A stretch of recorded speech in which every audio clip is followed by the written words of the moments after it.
पिछली क्लास में हमने देखा था कि एसी जब प्योर रजिस्टर पे लगाते हैं तो क्या होता है।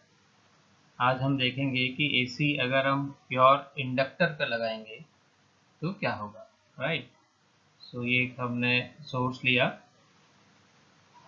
ये this is the inductor and this is the source, this is the source. Right. अब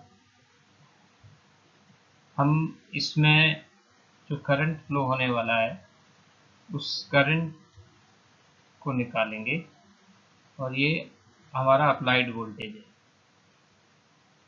एसी सोर्स। तो मैंने क्या वोल्टेज अप्लाई किया, I applied voltage is E equal to E naught sin omega t. Let this equation be 1. Now this is the applied voltage at any instant t. Let that instant E is the induced EMF. Induced EMF होगा। Okay, since ये pure inductor है तो pure inductor का R कितना होगा, 0. So on applying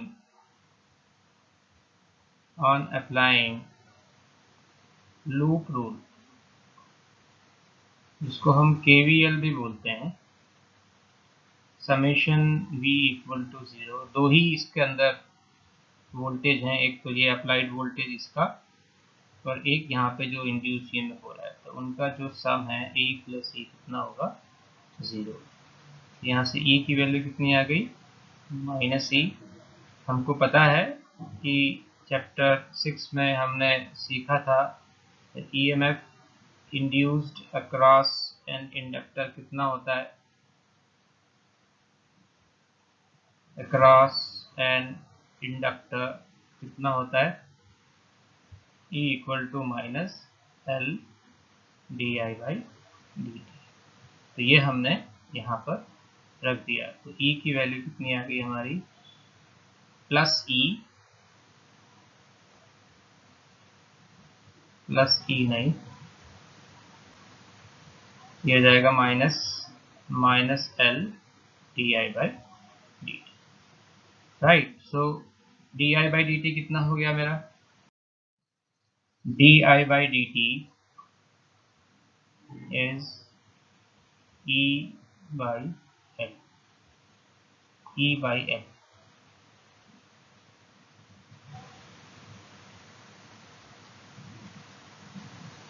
E by L, integrating both side,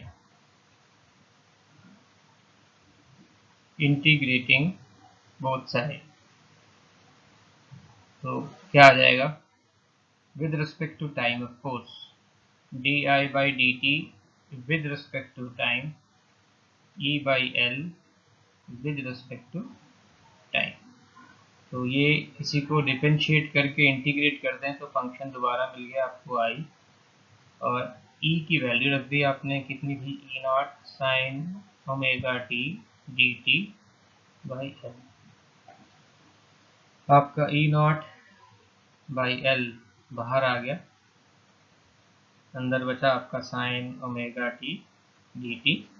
इसको हम अगर इंटीग्रेट करें तो इसका इंटीग्रेशन क्या आएगा, minus cos omega T by omega. Right. This becomes I equal to minus E naught by omega L cos omega T. इस पूरी टर्म को आपको बताया था, सिखाया था मैंने, ये करंट होगा क्योंकि ये तो डायमेंशन लेस है, तो this has to be current.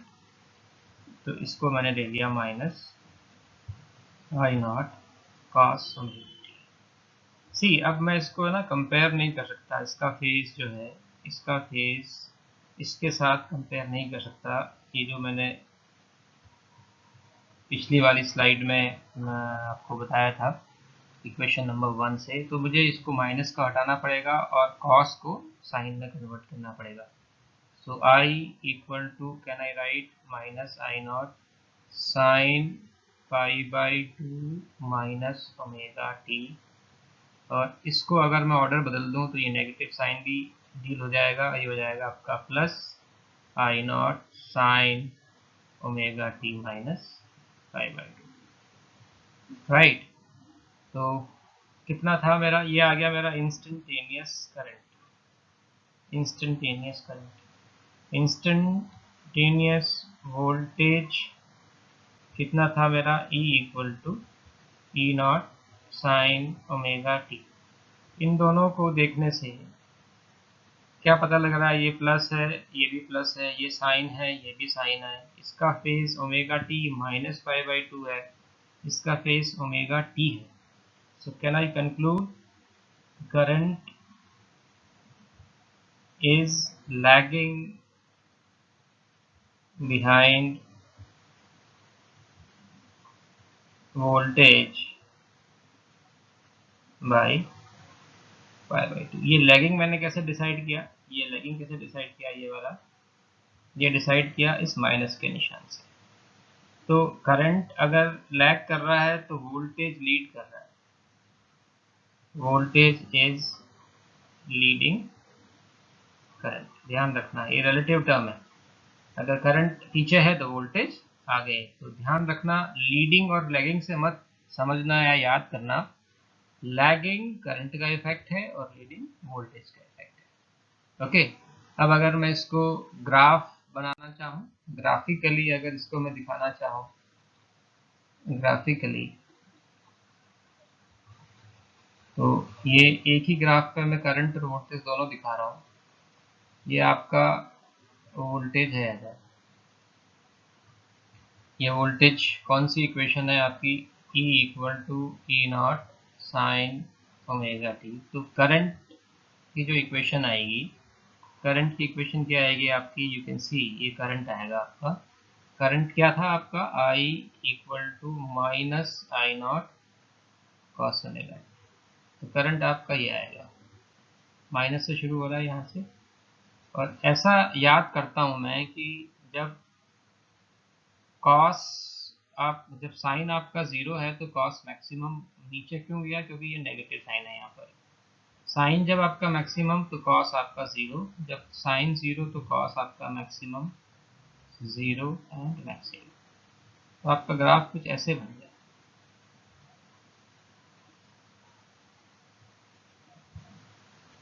तो ये जो ग्राफ है आपका, ये क्या है, I equal to I0 sine omega t minus π/2।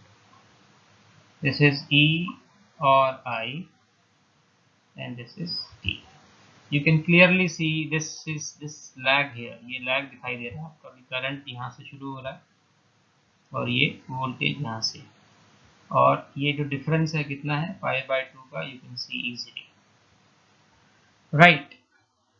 ये आपका हो गया ग्राफिकल रिप्रेजेंटेशन। अगर हम फेजर डायग्राम की बात करें, फेजर डायग्राम की बात करें, तो ये भी हम सीख चुके हैं पिछली क्लास में कि फेजर क्या होता है, एक रोटेटिंग वेक्टर होता है। तो हमेशा हमने एक चीज़ को जनरलाइज कर ही दी थी कि E0 हम हमेशा इधर बनाएंगे, ये मेरा E0 है, ये वाला एंगल हमने कितना बनाया, omega T, and it is rotating like this, anti clockwise direction. अब मुझे क्या करना है, मुझे अब करंट फेजर, ये वाला फेजर दिखाना है, ये वाला। अब ये जो है पीछे है, 90 डिग्री से पीछे है, देखो पीछे है कितने एंगल से, 90 डिग्री से। ये नीचे आ गया आपका, और I0। अब देखो I0 की जो लेंथ है, ये लेंथ छोटी दिखा रहे हो आप E0 से, क्योंकि I0 की वैल्यू कम होती है। कितनी होती है I0 की value, E0 by omega L, right. ये आ गया आपका फेजर डायग्राम, किसका, इंडक्टर का, प्योर इंडक्टर का। अब इस रिलेशन को दोबारा से लेते हैं, इस वाले रिलेशन को हम दोबारा लेते हैं कि I0 इक्वल टू क्या था आपका, E0 बाई ओमेगा एल। अब अगर ये करंट है, अगर ये करंट है एम्पियर, और ये अगर वोल्ट है, तो जाहिर बात है कि ये वाली जो टर्म है, ये टर्म क्या होनी चाहिए, ओम होनी चाहिए। इसका मतलब है कि ये पूरी टर्म रेजिस्टेंस का काम कर रही है, और इसको मैंने एक नया नाम दे दिया E0/XL, where XL equal to omega L। अब इसका टर्म का नाम क्या है? इसको हम बोलते हैं inductive reactance. Inductive reactance, right. क्या है ये? Resistance offered by a pure inductor, right. क्यों हमने रेजिस्टेंस क्यों कहा? क्योंकि ये ओम है, इसका जो यूनिट है वो क्या है? ओम। और ओम किसका यूनिट होता है? रेजिस्टेंस का होता है, इसलिए हम इसको रेजिस्टेंस। अब रेजिस्टेंस है तो हमने इसका नया नाम क्यों दे दिया? ये रिएक्टेंस क्यों दे दिया? रिएक्टेंस और इंडक्टिव का मतलब जो इंडक्टर है, इसलिए उसका नाम इंडक्टिव रिएक्टेंस हो गया। तो हमने इसको ये नाम क्यों दिया? इसके लिए हम थोड़ा सा और आगे चलते हैं। तो आपका XL कितना हुआ? Omega L। इसको ऐसे भी लिख सकते हैं XL equal to 2πμL, right. अगर मैं DC की बात करूं स्टेडी स्टेट में, तो मेरा न्यू कितना होता है उसमें? 0। फ्रीक्वेंसी कितना होता है? 0। वो रिपीट नहीं करता है, तो XL कितना हो गया? 0। फ्रीक्वेंसी 0 होने का मतलब है there is no change in current, कोई साइकिल ही नहीं है करंट का। तो उसका रिएक्टेंस कितना है? 0। इसका मतलब है कि ये वो प्रॉपर्टी है जिसमें आपका कॉइल या इंडक्टर रिएक्ट करता है एनी चेंज इन करंट। जब करंट में कोई चेंज आएगा स्ट्रेंथ में, तो वो रिएक्ट करेगा, अपोज करेगा बाय इंड्यूसिंग EMF। तो यहाँ से हमको ये भी पता लग गया कि the cause of XL is induce EMF, right. अगर हम ग्राफ की बात करें तो हमारे पास एक ग्राफ आता है XL वर्सेस न्यू। यहाँ से आप देख सकते हैं कि XL is proportional to nu. कैसा ग्राफ आएगा? Straight line. अगर हम इसका स्लोप निकालें, इसका स्लोप आपको पता है क्या होता है? dy/dx, है ना। स्लोप जो होता है आपको क्या होता है? dy/dx। यहाँ पर y की जगह क्या है? XL, और L की जगह क्या, x की जगह क्या है? New, right. ये आपका y है और ये आपका x है। तो dxl/d न्यू आपका कितना आएगा? T2πL। ये आ गया आपका स्लोप 2πL। अगर हम एक और ग्राफ बनाएं जिसमें XL और ओमेगा का वेरिएशन है, तो उसका जो स्लोप होगा वो होगा dxl/d ओमेगा, जो इस रिलेशन से निकाला जा सकता है। dxl/d ओमेगा कितना होगा? मतलब XL और ओमेगा का जो ग्राफ होगा उसका स्लोप क्या बताएगा आपको? L। और XL और फ्रीक्वेंसी का जो ग्राफ होगा वो आपको क्या बताएगा? 2πL, right.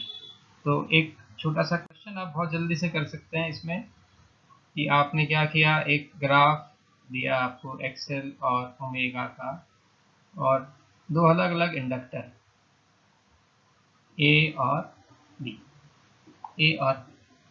Which inductor has greater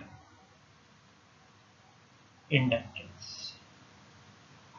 ये आपको जवाब मुझे देना है, ठीक है, right. We will discuss this answer.